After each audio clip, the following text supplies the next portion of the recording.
সরকারি চাকরি দেওয়ার আশ্বাস দিয়ে 5.5 লাখ টাকা নেওয়ার অভিযোগ উঠেছে এক আনসার সদস্যের বিরুদ্ধে। ভুক্তভোগীর অভিযোগ, 2019 সালে সরকারি চাকরি দেওয়ার কথা বলে খোরশেদ আলম নামে এক আনসার সিপি তার কাছ থেকে 5,50,000 টাকা নেন। অভিযুক্ত খোরশেদ আলম মৃত রতন ফরাজের ছেলে বলে জানা গেছে।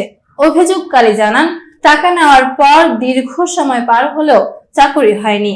এরপর থেকে অভিযুক্তদের সঙ্গে বারবার যোগাযোগের চেষ্টা করলেও তিনি ফোন রিসিভ করেন না।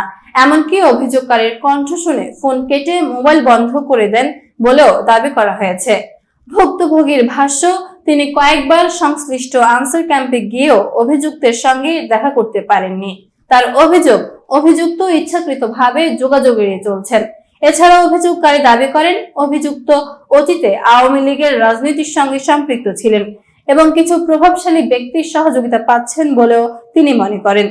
তবে এ দাবির পক্ষে কোনো প্রমাণ উপস্থাপন করা হয়নি। এ বিষয়ে অভিযুক্ত খোরশেদ আলমের বক্তব্য পাওয়া যায়নি। তার বক্তব্য জানার চেষ্টা করা হলেও যোগাযোগ সম্ভব হয়নি। অভিযোগের বিষয়ে আইনশৃঙ্খলা বাহিনী বা সংশ্লিষ্ট কর্তৃপক্ষের পক্ষ থেকেও এখন পর্যন্ত কোনো আনুষ্ঠানিক বক্তব্য পাওয়া যায়নি। সংবাদটি অভিযোগকারীর বক্তব্যের ভিত্তিতে প্রস্তুত করা হয়েছে। অভিযোগের সত্যতা যাচাই এবং অভিযুক্তের বক্তব্য পাওয়া গেলে তা গুরুত্বের সঙ্গে প্রকাশ করা হবে।